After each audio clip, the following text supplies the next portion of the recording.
Hello বন্ধুরা, কেমন আছো তোমরা? আশা করছি তোমরা ভালো আছো। আমি চলে এসেছি আবার একটা নতুন ভিডিওর সাথে। দেখো, আজকে তোমাদেরকে দেখাবো আমি খিচুড়ি রান্না করি কী করে। এখানে দেখো, শুকনো খোলায় মুগ ডালটাকে একটু ভেজে নিচ্ছি। আর এই দেখো, এর মধ্যে নিয়ে নিয়েছি জিরে আর আদা। এইটা তোমার হচ্ছে পেস্ট করে রাখবো। এটা কিন্তু লাগবে লাস্টে, একদম খিচুড়ির শেষে লাগবে। তাহলে তোমরা ভিডিওটা দেখতে থাকো, আশা করছি তোমাদের ভালো লাগবে। আর এখানে দেখো, মুগ ডালটাকে আমি তোমার হচ্ছে ভেজে নিয়ে ধুয়ে প্রেশারের মধ্যে দিয়ে দিয়েছি। প্রেশারে জাস্ট একটা সিটি মারলেই হয়ে যাবে। এই দেখো, একটা সিটি মেরে তারপরে রাখতে হবে না, সাথে সাথে খুলে ফেললেও হয়ে যাবে, বুঝেছো? যাই হোক, তারপরে আমি এখানে প্রেশারের সিটি দিয়ে দিয়েছি। এবার কি কি মশলা নিচ্ছি দেখো, তেজপাতা, টমেটো, আর এখানে নিয়েছি পাঁচফোড়ন, আর ওখানে শুকনো লঙ্কা। পাঁচফোড়নের সাথে কিন্তু একটু ধনে মিক্সড করে নেবে, তাহলে গন্ধটা কিন্তু অপূর্ব হবে।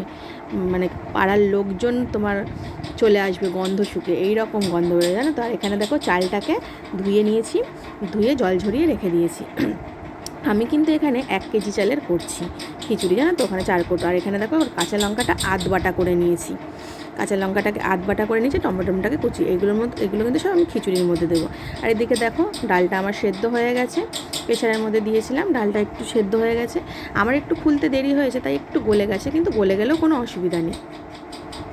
তারপরে ডালটা আমি এদিকে সিদ্ধ করে রেখে এইবার চলো তোমাদেরকে দেখাবো কি কি আমি করছি, ঠিক আছে? আশা করছি এই রকম করে যদি খিচুড়ি রান্না করো না, খেয়ে একদম নাম করবে, জানো তো। তারপরে দেখো, হাঁড়ির মধ্যে করেছি আমি। হাঁড়িতে দিয়ে দিয়েছি তেল। তেল কিন্তু একটু মানে ভালোই লাগবে, কারণ কি বলো তো, ভালো বলতে বেশি পরিমাণে, কারণ আমি 1 কেজি চালের করছি। এখানে কিন্তু তেল দিয়েছি অনেকটাই। এইবার আমি তেলের মধ্যে তোমার ওই যে মশলাগুলো তোমাকে দেখিয়েছিলাম সব সোমবার দেবো। প্রথমে দিয়ে দিলাম তেজপাতা, তারপরে তোমার ওই যে মশলাগুলো দেখালাম, ওই মশলাগুলো সব দেবো। ওই যে তোমাদের বলেছিলাম যে পাঁচফোড়ন নিয়েছি, পাঁচফোড়নের সাথে ধনেটা কিন্তু অ্যাড করতে ভুলো না, তাহলে কিন্তু খিচুড়ির গন্ধটা তেমন আসবে না, বুঝেছো? ধনেটা কিন্তু অ্যাড করবে। এরপরে আর লাস্টে যখন মশলাটা একটু ভাজা ভাজা হয়ে আসবে, তখন দেবে শুকনো লঙ্কাটা। কারণ কি বলো তো, প্রথমে যদি শুকনো লঙ্কাটা দিয়ে দাও, তাহলে লঙ্কাটা পুরো পুড়ে যাবে। এই জন্য পরে তুমি শুকনো লঙ্কাটা দেবে। দিয়ে এই দেখো, মশলাটাকে আমি নাড়াচাড়া করছি। নাড়াচাড়া করে এইবার কিন্তু এর মধ্যে মশলাটা ভাজা ভাজা হয়ে গেছে। এর মধ্যে আমি দিয়ে দিচ্ছি কিছুটা পরিমাণে চাল। এবার কিছুটা পরিমাণে চাল বলতে পুরো চালটাকেই দেবো প্রথমে হাত দিয়ে, কারণ এক হাতে আমার ফোনটা ধরা রয়েছে, জানো তো। কারণ বাড়িতে কেউ ছিল না, ভিডিওটা আমাকে একা একাই করতে হয়েছে। এই জন্য হয়তো তোমাদের দেখতে একটু অসুবিধা হতে পারে। এবার চালটাকে আমি একটু ভাজা ভাজা করে নেব। এটা কিন্তু করতে একদম সময় কম লাগে, শুধু তুমি একটু ডালটা সিদ্ধ করতে যা টাইম লাগবে। তারপর ওই দেখো, রেখেছিলাম যে আধ বাটা করে কাঁচা লঙ্কা, সেটাকে আমি দিয়ে দিলাম। আর এখানে তোমার হচ্ছে ওই যে থালার মধ্যে দেখেছিলাম টমেটোটাও আমি দিয়ে দিলাম। দিয়ে এবার আমি নাড়াচাড়া করব। এটা যখন দেখবে, চালটাকে তো তোমরা দেখলেই বুঝতে পারবে। এখন কিন্তু নুন হলুদ দিচ্ছি না, নুন হলুদ দেবো একটু পরে। আর যদি তোমার একটা সিটির পরে ডালটা দেখো একটু শক্ত শক্ত রয়েছে, তাহলে এই চালের সাথেই ডালটাকে দিয়ে দেবে, দিয়ে নাড়াচাড়া করবে, নুন হলুদ দেবে। আমার ডালটা একটু গলে গেছিলো দেখে আমি দেখো পাশে গরম জলও করে রেখে দিয়েছি।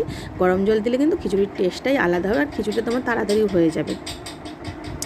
এইবার যেটা বলছিলাম, তোমরা কিন্তু তখন ডালটা দিয়ে দিতে পারো। এই দেখো, আমি কিন্তু তখনও ডালটা দিইনি। এবারে গরম জলটা দিয়ে দিয়েছি, আর এখানে দিলাম কিছুটা পরিমাণে লবণ, আর দেব এই যে কিছুটা পরিমাণে হলুদ। মানে তোমার পরিমাণ মতন স্বাদ মতন লবণ, আর তোমার পরিমাণ মতন হলুদ। আর ওই যে বেটে রেখেছিলাম জিরে আর আদা, এই দেখো বেটে রেখেছি। এইটা কিন্তু যখন ওই যে খিচুড়িটা ফুটছে, ডালটা আমি দিয়ে দেবো। এখন কিন্তু আমি ডালটা তোমার অলরেডি এই দেখো দিয়ে দেবো, কারণ আমার ডালটা বললাম তো গলে গেছিলো, এই জন্য আমি চালের সাথে আর ডালটাকে দিইনি। এইবার আমি যখন আধ ফোঁটা মতন হয়ে যাবে চালটা, তখন আমি ডালটা দিয়ে দেবো। এই দেখো, ডালটা আমি দিয়ে দিয়েছি। দেখেছো কত সুন্দর এসছে কালারটা, বলো? আর খেতেও কিন্তু দুর্ধর্ষ হয়েছিল। তোমরা এইভাবে করে দেখো। খিচুড়ি প্রায় আমার কমপ্লিট। এইবার আমি ওই যে তোমাদের দেখিয়েছিলাম বাটা মশলাটা, আদা আর জিরে, সেটাকে আমি দিয়ে দেবো। দিয়ে তোমার হচ্ছে ব্যাস, এবার চাল ডাল গলে গেলেই তো রেডি। এর মধ্যে একটু ঘি ছড়িয়ে দেবে, দিয়ে একটু ঢাকা দিয়ে রাখবে, দেখবে দুর্দান্ত খেতে লাগবে।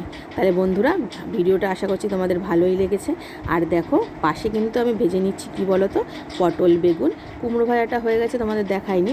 আজকে কিন্তু এই সমস্ত ভাজা, ডিম ভাজা দিয়েই খাওয়া হবে। দেখো, খিচুড়ি আমার কমপ্লিট। তাহলে যদি ভিডিওটা ভালো লেগে থাকে, আমার পেজটাকে ফলো করে দিও। আর ইউটিউব থেকে যদি দেখো, তাহলে আমার চ্যানেলটাকে সাবস্ক্রাইব করে দিও। টাটা।